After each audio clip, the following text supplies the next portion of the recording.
All right, everybody, I know you just saw that promo, and let me tell you, starting next week, we have some crazy things going on that you are not going to want to miss. So stay tuned for the live streams, the videos. You can find us on social media too, Instagram, Twitter, and TikTok even. We've got stuff coming that, again, you are not going to want to miss. It's going to be crazy. It's going to be amazing. If you're a fan of the channel, get excited because we have lots of really cool things coming. But let's go ahead and get into today's video. We've got our top buy and top sell that we're going to take a look at, but not just that. We're also going to take a look at the smart money tracker, retail sentiment. I think it would be fun to take a look at bank signals and even the risk on risk off gauge. We're going to take a look at some of the most important and most interesting features that we have here in the Edge Finder today. So let's go ahead and just jump right into it. We're going to start off with the smart money tracker and we'll just move down the list. So the smart money tracker, of course, is showing COT report data, which is institutional trader data. This is what smart money traders, institutional traders, however you want to refer to them, the guys that are getting paid lots of money to do the trading, this is what they're currently going long and short on. We can actually look at that information. And over here on the most bullish side, over here on the right, we have two assets that are pretty much tied for the most long favored from the institutional traders. That is the euro and gold, both at 75% long and 25% short. Our most bearish asset over here on the left is the Japanese yen, currently 91.03% short from the institutional traders, just 8.97% long. And if we want to check out, say, the US dollar is also pretty heavily favored long from the institutional traders, 68.43% long and 31.57% short. We can also look at all of that information displayed here in this chart where we have our most bullish assets at the top and our most bearish assets at the bottom. We can see their total number of long contracts, total number of short, their latest change long and short, and of course the percentage long and short from those smart money traders. So this is super useful to know what the big money guys are currently shorting and going long on. We can also take a look at that in retail sentiment. Here in retail sentiment, we're looking at something very similar, but instead of looking at each individual asset, we're looking at the pairs as a whole, and this is what day traders or the trading crowd is currently going long and short on. So first up, we have our major currency pairs. These are our US dollar pairs, and USD CHF is our most long favored pair from the day traders, currently 84% long and 16% short, whereas the pound dollar cross is the most shorted US dollar pair, 78% short and 22% long there. If we want to take a look at minor currency pairs, we can do that as well. So there are all of our minor currency pairs. Aussie CHF is our most, actually Aussie CHF and Aussie NZD are tied for our most long minor currency pair, both at 89% long and 11% short, whereas CHF JPY is our most shorted pair from day traders, 89% short and 11% long there. Let's take a look at bank signals now. Bank signals is one of my favorite features in the Edge Finder. It's also our newest feature in the Edge Finder, and I just think that it is super, super cool. I'm not going to go too in depth with this. I kind of just want to show it off because it's such a new feature. But essentially what we're looking at here is banks from all over the world, as well as analysts too. We have analysts in here as well, have market research teams that give out projections on a monthly and a quarterly basis for where they think certain assets are heading. So for example, I can see RBC Economic Research Team here believes that we're looking at Euro USD right now. They believe that the Euro USD pair is at a monthly target is going to be around this range, and the quarterly target is going to be around this range. So all of these dots here is where price closed on that specific day. So each of these is a different day going in order, and you can see how price has trended. So for a few months it was going up, came back down, and since then it has come back up a little bit. And in fact, we can actually zoom in on this so that you can see each individual day here and where price closed at. But these colored dots are what we're really interested in. We can see where analysts as well as banks project price to go. So on a weekly basis, these are analysts that project Euro USD. If you have a favorite analyst or somebody that you find to be a pretty smart person when it comes to markets, and you want to look and see what they're saying, we can see where they project price goes on a weekly basis. And then we have the banks here. Banks and some other analysts, and where they project prices going, again, on a monthly. Are you trying to find a broker or feel like you need a better one? In the description below, you'll find the link to fill out our broker match form. After answering a few easy questions, our team will reach back out to you with a personalized broker recommendation. Try it for free in the description below. And a quarterly bias. We can also see that displayed down here in the bar chart. So analyst rating on a weekly bias, most analysts are favored bearish on Euro USD. On a monthly bias, they're favored kind of sideways for Euro USD, but on a quarterly bias, they are favored bullish. They project that it will go up. The bank rating, on the other hand, on a monthly basis, they think it's going to be more sideways than anything, but we can actually see here on a 3-month basis, it's favored, it's 50-50. So that's sideways as well. So on a 3-month basis, it's going to be sideways from their projections, but on a quarterly basis, they are favored bullish on Euro USD. So you can switch around and play with these assets. You can also pick and choose which groups or which banks, which analysts you want to focus on. If you want to take out certain banks or just look at one bank, you can also look at all of these different assets here. Super interesting stuff. You can even look at Bitcoin here. That's a new feature that we've just added. But let's finish up before we get to our top buy and top sell with the risk on, risk off gauge. This is another really interesting tool, because if you're not familiar with risk on and risk off assets, essentially what it is these assets are considered to be risk on and these assets are considered to be risk off. These are what we like to call safe haven currencies. They're kind of currencies that you can fall back on. You know that historically speaking, they kind of trend a certain way. They're typically safe investments, whereas these are a little more volatile. You don't quite know where these are heading. So if a market is considered to be risk off, then these are the bullish pairs. Again, typically speaking.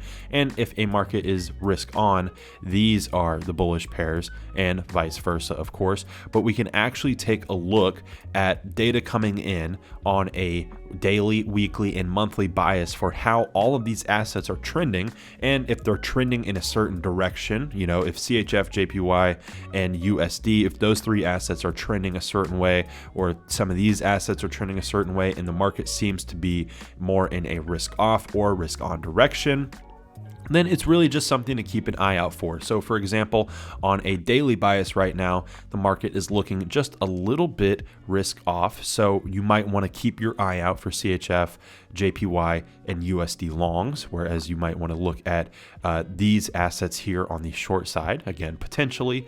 And then on a monthly bias, so far this month, we're actually at the end of the month. So throughout this month, it has been very slightly risk on, meaning that throughout the month, these have been the bullish pairs for the most part there. But quick look at some of the different useful features that we have here in the Edge Finder. Remember, keep in mind that we have some really interesting stuff coming next week that you're not going to want to miss in regards to the Edge Finder. Wink, wink. But yeah, let's get into our top buy and top sell. The watch list here, it really took a dive yesterday. We had some not too many strong buys and strong sells. I'm going to remove these neutrals here. We didn't have too many strong buys and strong sells, and in fact, this list is bigger than it was yesterday. But yesterday, this list looked tiny. The market was not really favored one direction or the other, and in fact, we still have no strong buys. We have two strong sells, Aussie NZD and Aussie USD. These have been hovering along that strong sell bias for a while now, but no strong buys anymore. In fact, gold, which is something that I don't typically take a look at. I usually focus on currency pairs. Gold is our strongest buy with a score of +5. So shout out to all the gold traders today. It looks like we're going to do a little bit of gold analysis along with, let's say, the AUD USD cross. So let's get right into it. And in fact, we'll go ahead and we'll start off with gold. So here in our gold breakdown page, we don't have a strong buy bias, but we do have a +5 score, which is a pretty good score. COT data is coming out to a score of +1, and retail sentiment a score of +1 as well. Now, we don't actually have another currency to compare gold to. When we're taking a look at gold here, we're looking at XAU USD. So these are actually these are all dollar numbers essentially. If you look over here in the fundamentals, these are all US numbers because we're looking at XAU USD gold compared to the dollar. So all of this information that we're going to look at here, besides COT data is specifically what the institutional traders are long and short favored on gold individually, but like GDP growth, inflation, unemployment, interest rates, and money supply, all of this stuff here, this is all for the US dollar. But we can see institutional traders, like we mentioned a little bit earlier, pretty heavily favored long on gold, 75% there and 25% short, whereas retail traders are shorting gold at the moment, 63% and 37% long there. Our seasonality is a score of +1, and we can see here coming in at the end of March. Historically speaking, if you isolate March over the last 10 years and you just take a look at how gold trended throughout the month, well, you would notice that it's fairly bullish, and that of course has been the case this month as well. It's pretty clear to see with our trend reading score of +2.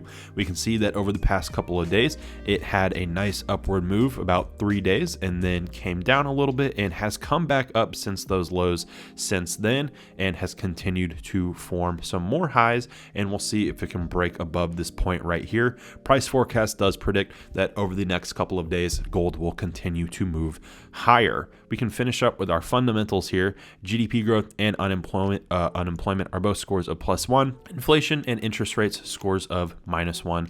But again, these are US numbers here. But what's really interesting is because we're talking about gold compared to the US dollar, we can see how the gold impact depending on what the dollar is doing. So typically speaking, if GDP growth goes up, that's usually not a good thing for gold.